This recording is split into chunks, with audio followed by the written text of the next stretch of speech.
महाराज बताया है कि भगवान का भजन है ना वो बचपन से करना चाहिए। आप सभी लोग मीरा को जानते होंगे। मीरा भगवान कन्हैया का गुणगान करती थी।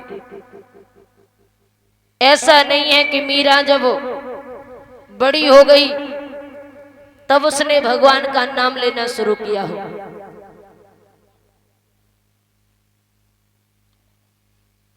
5 साल की मीरा उसके गांव में श्रीमद् भागवत का आयोजन हुआ।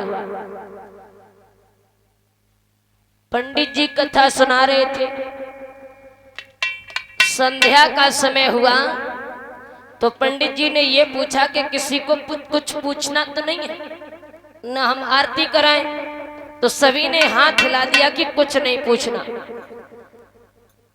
पंडित जी ने आरती कराई और आरती कराने के बाद में जब प्रसाद वितरण होने लगा तो मीरा वहां से चल दी और पीछे पहुंची गद्दी के, जिस जगह पर पंडित जी खड़े थे। मीरा ने जाकर के पीछे से कुर्ते को खींचा। पंडित जी कहने लगे कि कौन है? अब 5 साल की मीरा हाथ जोड़ करके खड़ी है, कह रही है कि पंडित जी मैं हूं। बोले क्या चाहिए? बोले प्रसाद चाहिए। बोले नहीं। टॉफी चाहिए? नहीं। बिस्किट चाहिए? बोले नहीं।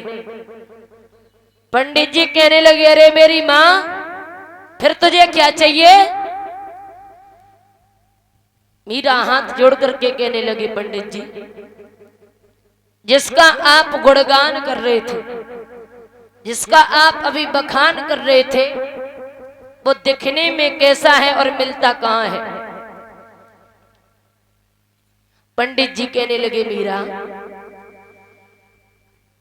अगर तू उस कन्हैया का गुणगान करेगी, भजन करेगी, तो याद रखना मीरा, भगवान श्याम सुंदर तुझे अवश्य अपनाएंगे। उसी दिन से महाराज ऐसी रटन लगी मीरा को कि चलते फिरते उठते बैठते सोते जगते खाते पीते सिर्फ कन्हैया का ही नाम लेती है। धीरे धीरे महाराज जब मीरा शादी के योग हुई तो राणा जी के साथ में मीरा का विवाह हुआ। और जब उसने ये देखा कि ये कन्हैया का नाम लेती रहती है दिन रात, क्या कारण है? तो राणा कहने लगा मीरा से कि हे मीरा, अरे वो कन्हैया रिश्ते में तेरा कौन लगता है जिसका तू बखान करती है? तो जैसे ये शब्द कहे हैं तो राणा कहने लगा सुनो मीरा,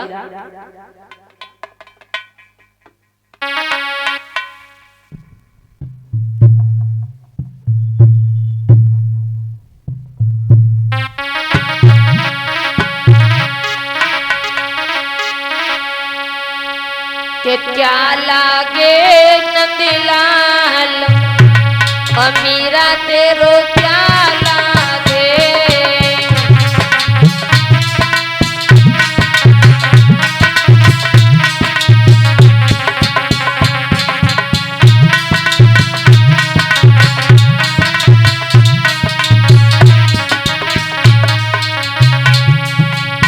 क्या लागे नंदलाल मीरा तेरो क्या लागे?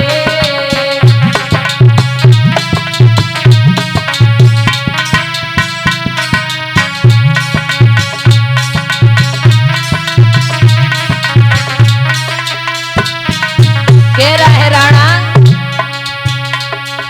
संतन की बैठक छोड़ो मेरी मीरा,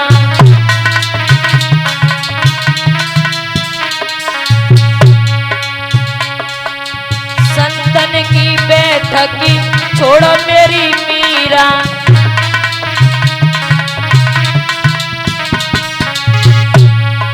बैठो हमारे साथ मीरा तेरो क्या लागे।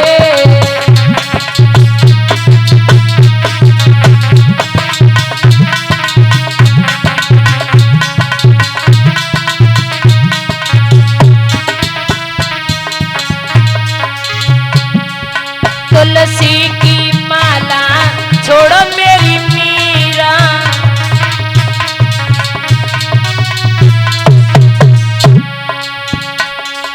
तुलसी की माला